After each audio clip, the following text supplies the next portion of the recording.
pagar rumah ya. Pagar rumah ni memang satu amalan yang salah lah.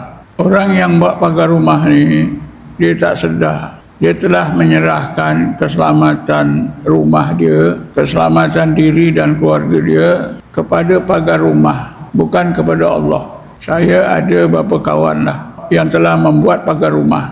1-2 minggu sesudah mereka ni buat pagar rumah, saya ziarah. Kawan ni bercakap, Alhamdulillah Ustaz, sesudah saya buat pagar rumah dengan si Fulan, lega, tak bimbang. Astagfirullah, kata saya. Macam mana awak ni? Awak mengucapkan la ilaha illallah, tapi awak boleh cakap begini. Setelah ada pagar rumah, hati awak baru rasa tak bimbang. Habis Allah selama ni macam mana? Dia terkejut, tuan-tuan. Lepas saya balik itu seminggu 2, dia telefon saya, Ustaz, tong gas saya hilang. Kata saya, baguslah tu, Allah ajar awak. Sebelum dia buat pagar rumah, tak pernah pun barang-barang hilang. Tiba-tiba lepas pagar rumah, tong gas dia hilang. Kata saya, Allah nak ingatkan awak lah, supaya awak balik kepada Allah. Habis macam mana pagar ni? Awak dah buat, biarlah. Kalau awak nak buang-buang, tapi tekad awak tu sangat penting ya. Dan pagar rumah ni sebenarnya, kalau dalam masyarakat kita, yang buat bukan sebarang orang. Orang-orang alim juga yang terkenal di satu-satu kawasan. Antara yang digunakan yang saya temui telur ada, telur itik ada, telur angsa ada, telur ayam ada, tahi besi ada, serbuk emas ada, paku pun ada, kacang hijau pun ada, dimasukkan dalam botol, diterbalikkan. Semua pagar-pagar rumah ni yang saya temui lah, yang saya tak temui saya tak tahulah, semuanya merupakan sihir ya. Ada seorang jemaah saya dia takut dengan perompak masuk ke rumah dia. Dia jumpa seorang yang biasa buat pagar rumah dengan kacang hijau, dimasukkan dalam 4 botol Nescafe, ditanam terbalik. Selepas itu isterinya sakit ya. Bertahun ya. Sakit isterinya ni sangat misteri lah. Antaranya kadang-kadang dia balik tengah hari, dia pejabat. Isterinya tu hendap di belakang pintu dengan parang. Berapa kali telah dindap macam tu, tapi selamat ya. Dah berubat tak sembuh-sembuh, akhirnya suruh saya ubatkan.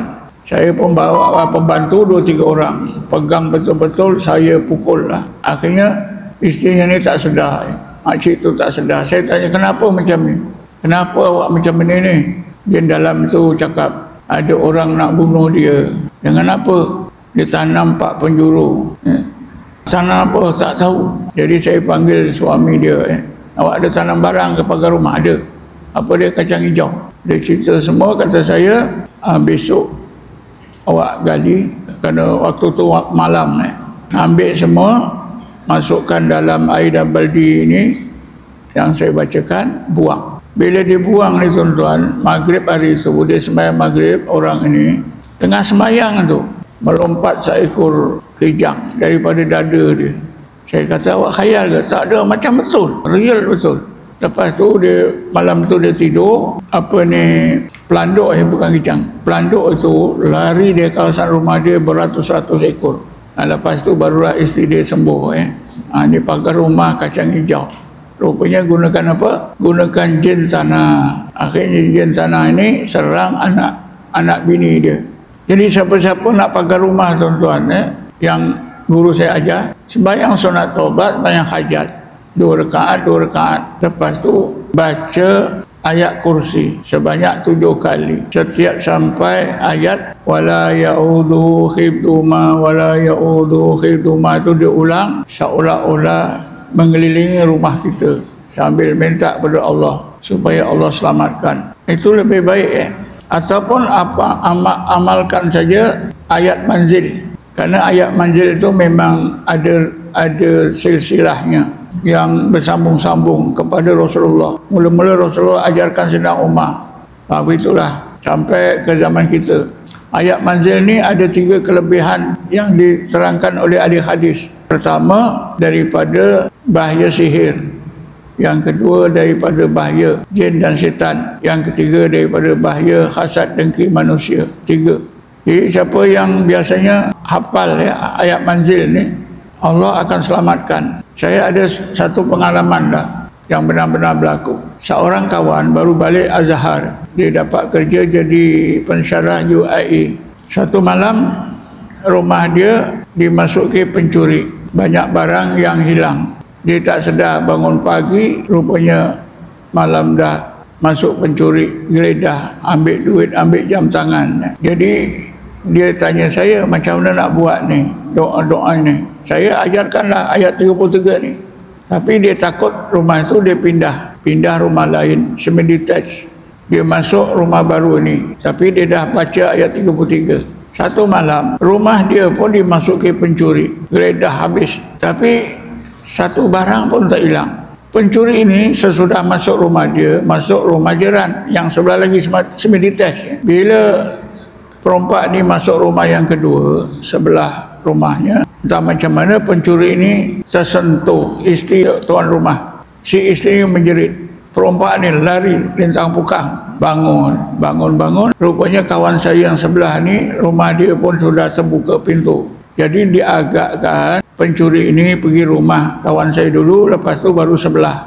Yang peliknya tuan-tuan, apa barang kawan saya ni satu pun tak hilang. Perompak masuk tapi tak ada barang hilang. Yang sebelah ni ada kehilangan jam tangan, kehilangan duit dan banyak barang-barang lain. Sempat juga diambil.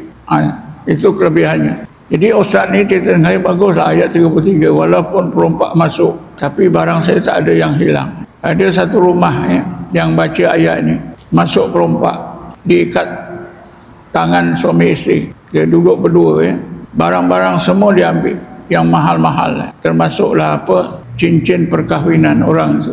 Saya suruh baca saja ayat 33 selain daripada tahlil la ilaha illallah Satu lagi ayat 16 surah Luqman. Dia baca saja tuan-tuan Beberapa bulan kemudian perompak yang merompak rumah dia ni, orang di seberang dapat ditangkap dalam sekatan jalan raya. Dalam perjalanan nak balik ke seberang, naik bot. Bila dapat ditangkap, semua barang-barang yang dirompak itu dapat ditemui, termasuklah barang-barang yang orang yang saya kenal ni. Termasuklah cincin di perkahwinan dia pun dapat balik. Itu disebabkan apa?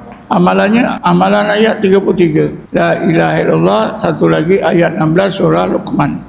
Jadi daripada apa yang saya ceritakan ni, memanglah pagar-pagar rumah ni memang ada, tapi merupakan doa, sembahyang taubat, sembahyang hajat itu lebih baik daripada kita buat apa-apa pagar. Kalau paku ke, itu pun salah Kain besi ke, perebuk emas ke. Ini semua saya dah temui mereka terlibat ni semua jadi masalah. Seorang ustaz ngajar sekolah menengah di lepasan Azhar dapat BA dalam syariah, dalam undang-undang Islam. Dia sakit dada 2 tahun. Doktor pun dah tak tahu nak ubatnya. Datang ke saya. Akhirnya saya dapati ustaz ni tanam 4 batang paku di 4 penjuru. Saya suruh ambil, dia bagi saya bakar, selesai. Jadi pagar-pagar rumah ni memang tak boleh dilakukan Kalau kita nak pagar rumah kita, sembahyang taubat, sembahyang hajat, berdoa, insya-Allah